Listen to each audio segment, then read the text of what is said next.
En indien, tout est signe et la mort du Papanéen, sa façon de mourir, nous apprend beaucoup et nous donne de l'espoir. Pourquoi? Parce qu'en ce dernier jour de sa vie, quelques heures avant de mourir, eh bien, c'est deux mondes qui se sont rencontrés. Et pour lui, il a vu tous ces combats. En effet, Vance et Trump, c'est tous les dictateurs de la planète avec leurs lois qui viennent voir le pape qui, à l'inverse, c'est l'amour des hommes. Les autres, c'est l'amour de soi, lui, c'est l'amour de l'autre. Donc ces deux mondes se sont rencontrés.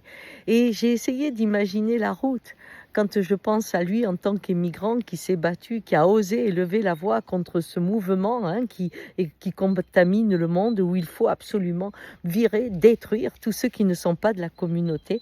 Eh bien, il a pu bouger les choses là-dessus, même si c'était un cri dans le désert.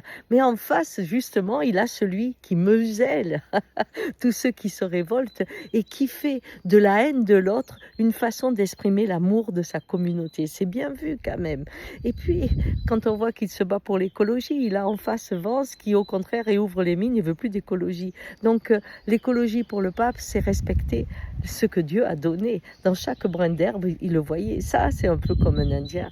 Et il y a aussi les oligarques qui s'est battu contre cette richesse confisquée. Et il a en face celui qui les protège.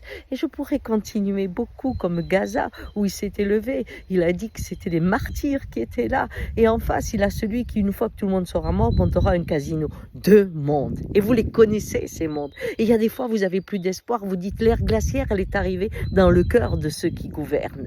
Et là, le pape qui incarnait l'inverse, la sensibilité du vivant, meurt. Mais oui, mais le jour de la résurrection. Et peut-être que c'est ça le signe. Ne croyez pas que la glace va gagner.